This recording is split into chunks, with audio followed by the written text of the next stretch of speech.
It is October 24th. It is THG News Today with Mervyn Hanley. Good morning. The news is powered by Carl & Sons on St. Martin. Let us hear from them.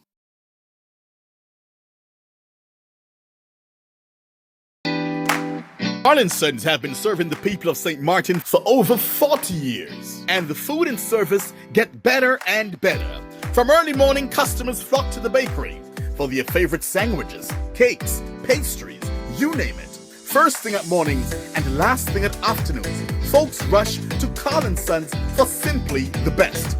There are two locations, Colbay and on the Pondville. In Colbay, the opening hours are Monday to Friday from 6 a.m. to 6 p.m. On Saturdays, 6 a.m. to 5 p.m. And on Sundays, 6:30 a.m. to 10:30 a.m. and 2 p.m. to 5 p.m.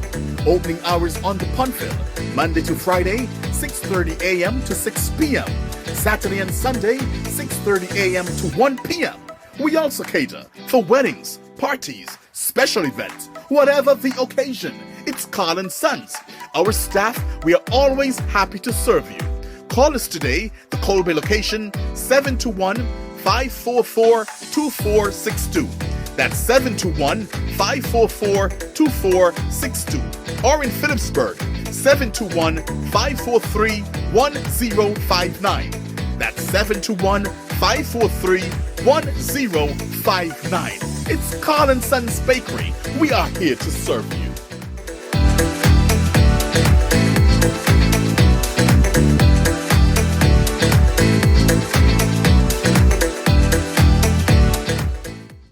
It is by-election day in Wadadli, Antigua, and one that will have major impact no matter the outcome. The candidates include Dwayne George from the Antigua and Barbuda Labour Party, Kelvin Shugi Simon of the United Progressive Party, and Andrew Antonio of the Democratic National Alliance. Nigel Bascus of the Missing Link Voice of the People failed to meet the nomination requirements. The by-election is expected to be closely contested. Pollster Peter Wickham emphasizes its importance, stating that George must outperform his predecessor, Samantha Marshall, to secure victory. Wickham suggests that Simon must replicate his previous performance to retain the constituency's support, while George faces a challenge of persuading voters to choose differently. A legal dispute over Kelvin Shugi Simon's eligibility necessitated the by-election, triggered by his resignation as the parliamentary representative of St. Mary's South, following allegations of failing to resign as a civil servant before his nomination. So tonight we will be following the results, and tomorrow morning we will have a report on this. We'll find out whether Simon of the UPP, whether it was a brilliant decision or a foolish one. And we'll find out the brilliance of the Antigua and Barbuda Labour Party in replacing Samantha Marshall with Dwayne George. And then we realize that Nigel Bascus of the Missing Link Voice of the People, he failed to meet the nomination requirements. Now tell me, how somebody with a party or organization by the name of the Missing Link, if you're a Missing Link, you're not going to make it on any ballot on anything. Anyway, that's a story for a different day. Let's continue with the news. Thanks to the Dominica News Online, the European Union is raising concerns over citizenship by investment (CBI) programs in the Caribbean and has proposed changes that will make it easier to suspend the visas of people who bought passports from countries that sell citizenship to foreigners. The EU also issued a report on Wednesday, October 18th, which for the first time gave a glimpse of the magnitude of the CBI programs in Antigua and Barbuda, Dominica, Grenada, St. Kitts and Nevis, and St. Lucia. It said to date, 88,000 passports have been sold by these 5 countries, with Dominica selling 34,500, which, according to reports, is 4 times more than what the government of Dominica has reported. The EU's announcement to overhaul the regulations concerning visa-free travel to its borders follows the recent publication of an investigation done by the Organized Crime and Corruption Reporting Project and a number of international media houses, which placed Dominica's CBI program under the microscope. The report from that investigation is entitled Dominica, Passports of the Caribbean. According to an EU Commission report to the EU Parliament, visa-free travel brings significant benefits to the European body and its partners around the world. It makes travel more convenient, and it is an important tool to promote people-to-people contacts, tourism, economic development and cultural exchange. The EU currently has a visa-free program in place with 60 countries, the Commission's report said. Under this program, nationals from these countries can enter the Schengen area for short stays of up to 90 days in any 180-day period without a visa. It said such a program benefits citizens from both sides, with the number of travelers between the EU and the visa-free non-EU countries being 364.8 million in 2019, a rise of 7% as compared to 2018. But the Commission pointed out the investor citizenship schemes, such as those operated by Dominica and other Caribbean countries, which offer visa-free access to the EU, can result in risk of threats to the public policy or internal security of the member states, including those related to infiltration of organized crime, money laundering, tax evasion, and corruption.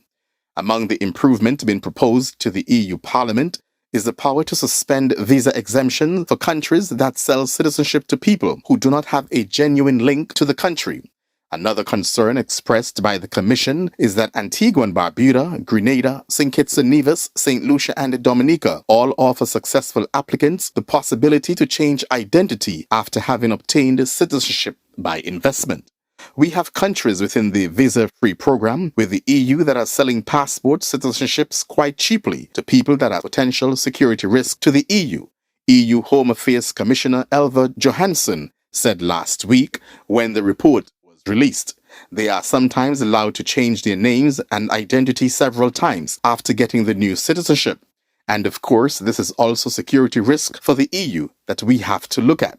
She said she raised concerns that the CBI programs are being used for migration, telling reporters that 150,000 people had used the visa-free travel arrangements to get into the EU and then claim asylum.